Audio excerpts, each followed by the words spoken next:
teaching you how to make gelato using farm fresh ingredients. Hello, chicken. Can I have some of your eggs?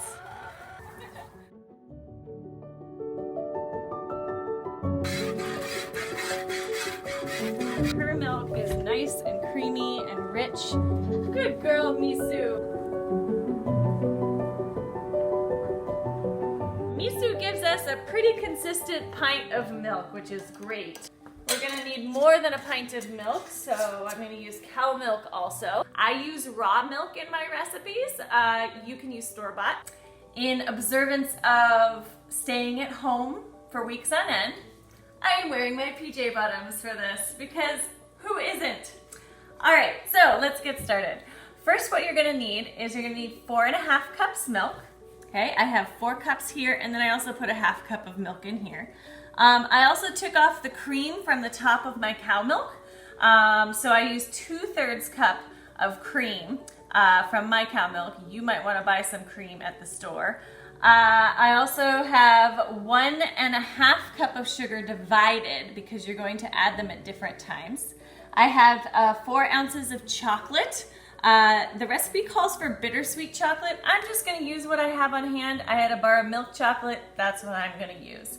I have a cup of organic cocoa powder, 8 eggs, vanilla, salt. I like my pink Himalayan salt. You're going to need a whisk, a pan for a saucepan, and a teaspoon, and probably your KitchenAid or some other mixer.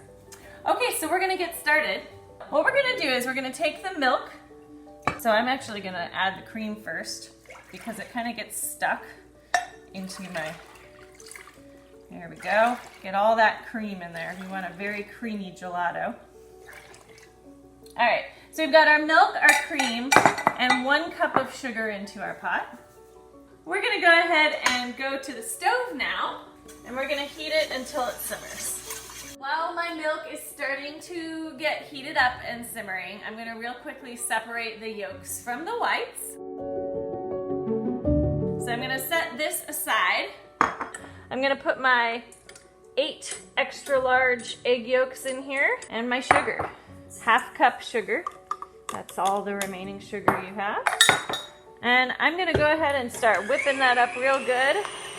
About 3 to 5 minutes. While this is whipping up for 3 to 5 minutes, you're gonna go back over to your stove, make sure your milk doesn't burn, and you're gonna start adding the chocolate.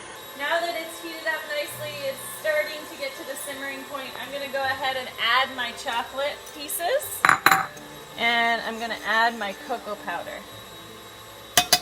Stir that up until it's nice and smooth. Oh, I just want to drink it right now. And I'm going to start slowly pouring it in. So I'm going to bring it down. Add some more milk to this and then just drink it. Alright, so now that I've poured it back into the pot, I'm going to use a candy thermometer. And I'm going to get it to about 180 degrees. When I reach 180, I'm going to add my salt and my vanilla. And then I'm going to mix it up and I'm going to put this in the fridge overnight. You don't need to go overnight. You can just put it in the fridge to cool completely before you put it in the ice cream maker. I'm going to go ahead and put my vanilla and my salt in. I'm going to put 4 teaspoons of vanilla extract and then just a couple of dashes of salt. Not too much, but a little salt definitely helps. Tomorrow we'll put it in the ice cream maker and make some gelato. Have a good night. All right, you know your ice cream or gelato is getting close to done when you can see the ice forming on the outside of the bucket. That is a good indicator, but about 45 minutes to an hour of running your gelato in here should be good enough. So let's take a look at what our gelato looks like. Oh my gosh, that looks so good. There's your gelato.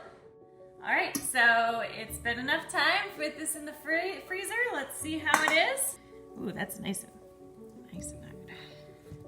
I have a nice cold freezer. And that, my friends, is really good gelato.